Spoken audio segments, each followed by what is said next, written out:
मैं air veteran corporal Mohan रंगन चेन्नई से। दोस्तों, कल मैंने जो वीडियो बनाया उसके बाद कुछ और लोगों का फोन आया। बोला, सर हमारे बारे में तो आपने बात ही नहीं किया। मैंने कहा मैंने तो किया। बोला नहीं सर, आनरी नायक, आनरी हवलदार, हमारे आनरी नायब सूबेदार, ये सारी बात जो है आपने नहीं किया। प्रॉब्लम तो हमारा भी हुआ, आवाज तो किसी ने नहीं दिया, सिर्फ एक आप है जो जिसने आवाज दिया। मैंने कहा ठीक है भाई, आपका भी मैं डाल देता हूं। दोस्तों, ये सर्कुलर 555, ये सर्कुलर 555 है, पहला OROP का। और ये पहला OROP जो है 1/7/2014 वहां से लेके 2019 तक था। इसका जो है 2015 सितंबर में नोटिफिकेशन निकला और 16 में जो है टेबल निकला। दोस्तों, ये जो है इसमें OROP 555 में क्या क्या प्रॉब्लम था। OROP ये 555 में, यानी कि सर्कुलर 555 में पहला इश्यू था ऑनरी नायक। ऑनरी नायक जो है as per pension regulation act, नायक से 1 रुपया कम होना चाहिए। यानी कि TS नायक और ऑनरी नायक दोनों का एक ही पेमेंट, सर एक ही पेंशन। ये 2014 जून तक बराबर था। TS नायक और ऑनरी नायक दोनों का पेंशन पक्का नायक से 1 रुपया कम। वैसे ऑनरी हवलदार, इनका भी जो है पेंशन रेगुलेशन एक्ट के हिसाब से पक्का हवलदार से 1 रुपया कम होना चाहिए। और 2014 जून तक ये लागू था।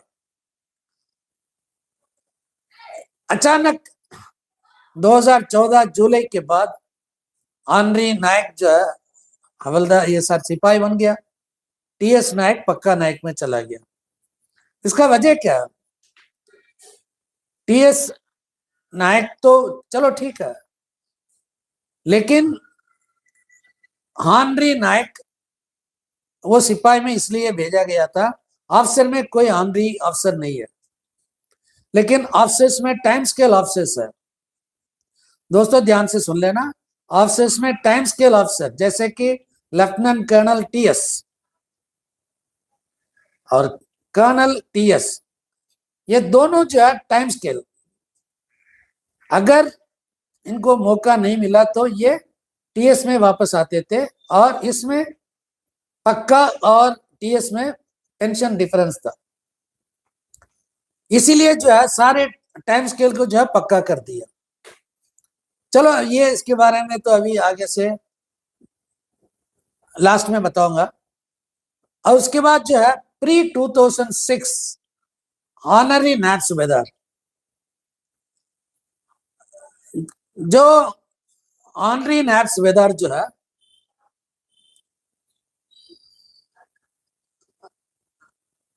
इनका इनका भी एक पेंशन रेगुलेशन एक्ट है, इसके बारे में किसी ने ध्यान नहीं दिया।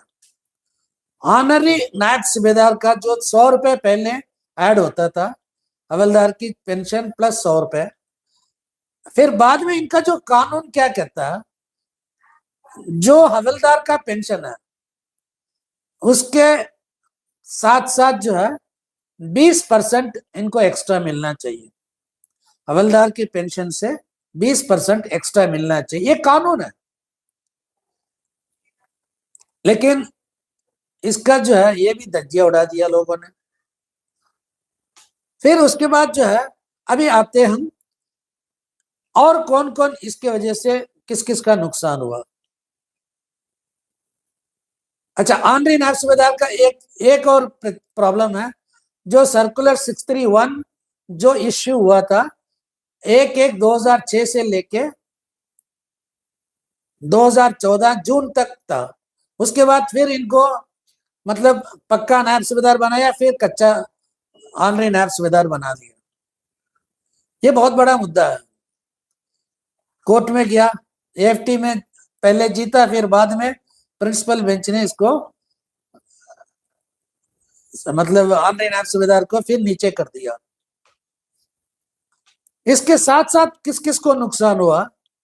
एक नायक और एक सिपाही के बीच में जो पेंशन का फर्क है, ये सिर्फ सिपाही का नहीं, सॉरी नायक का नहीं है, उसके फैमिली पेंशनर के ऊपर भी है। एक हवलदार और नायक के बीच में जो है वो फैमिली पेंशनर के ऊपर पड़ता है। एक ऑनरी नायब सूबेदार, ये ऑनरी नायब सूबेदार का एक ऑफिस मेमोरेंडम निकला था 4 सितंबर को। आप सबको मालूम है कि OROP का टेबल निकाल दिया लोगों ने, लेकिन सितंबर के पहले ही एक जो है OM निकाला था, ऑनरी नायब सूबेदार ग्रांट, मतलब हवलदार ग्रांटेड ऑनरी नायब सूबेदार, जो 1/1/2006 से पहले का जो फैमिली पेंशनर्स है उनको भी जो है उनके ऊपर भी लागू होता है, और उनको जो है अरियर मिलना चाहिए करके एक OM था। गवर्नमेंट ने जो है वोट पाने के लिए फटाफट पहले सर्कुलर निकला, फिर पहले जो है टेबल निकला, बाद में सर्कुलर 677 निकाला, फिर सबको OROP दिया। लेकिन ये जो OM निकाला था इसका अभी तक इसके ऊपर कोई कार्रवाई नहीं हुआ। इससे बहुत बड़ा नुकसान है।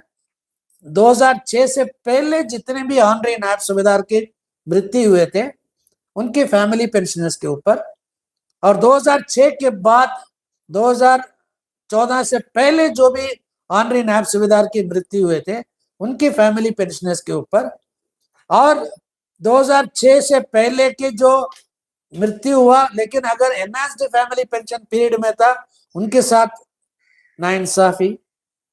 ऐसे बहुत सारी जो प्रॉब्लम्स है यह ऑनरी नायब सूबेदार का। और कुछ विकलांग पेंशनर्स, राजस्थान से ही समझ लो, विकलांग पेंशनर्स कहते हैं कि सर हमारे बारे में अब बात करो। दोस्तों, जो विकलांग है 3 साल 4 साल के 100% डिसेबल्ड, और जो कांस्टेंट अटेंडेंट अलाउंस जो लेता है, बिस्तर में 25 साल से जो पड़ा है, उनको कितना मिला, कितनी लाख मिला अभी तक? एक कर्नल कहता है कि सबको 15,000 से ऊपर मिल गया,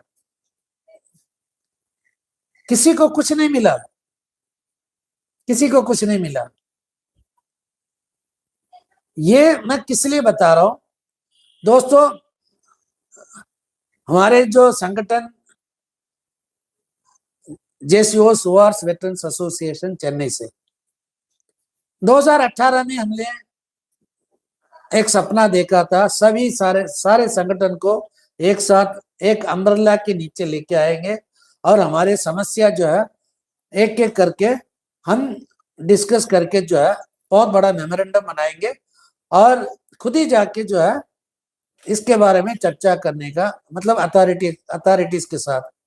ये हमने बहुत पहले का हमारा प्रोग्राम था, 2018 में जंतर मंतर में हमने इसके लिए इकट्ठे भी हुआ था, लेकिन कामयाब नहीं हुआ उस टाइम। क्योंकि कामयाब इसलिए नहीं हुआ था, कोरोना आ गया था 19-20 से। तो उसके बाद जो है, उसके बाद आप सबको मालूम है पिछले साल जब हम जंतर मंतर में इकट्ठे हुए थे तो हमने सोचा भाई दोबारा क्यों ना इसको मतलब ट्राई करें करके हमने जो किया था फेडरेशन ऑफ वेटरन्स एसोसिएशन।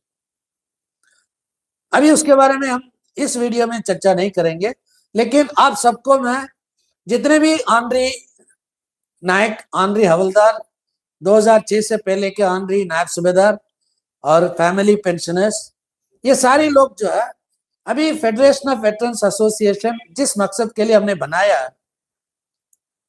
वो लोगों की दुख और इश्यू सॉल्व करने के लिए आप सभी लोग जो है उनको चिट्ठी लिखो, उनको मेल भेजो, उनको व्हाट्सएप करो, क्योंकि सारे के सभी मतलब ओपन है व्हाट्सएप सारे नंबर, आप उस उनको भेजो और उनको बोलो कि अभी आपको मतलब ये हमारा काम करना पड़ेगा। दोस्तों एक और बात है, मैं उसके बारे में अगले वीडियो में बताऊंगा। अगले वीडियो में क्यों बताऊंगा, हमारे एक वेटरन है, उसने कल एक वीडियो बनाया सूबेदार मेजर ऑनरी लेफ्टिनेंट के बारे में। तो इसके लिए मेरे पास एक और सब्जेक्ट है, वो अलग से बनाना पड़ेगा मेरे को, क्योंकि हर एक का उसमें एक रैंक दूसरे रैंक के साथ जो है कंपैरिजन है। तो ये मैं अगला वीडियो बनाऊंगा।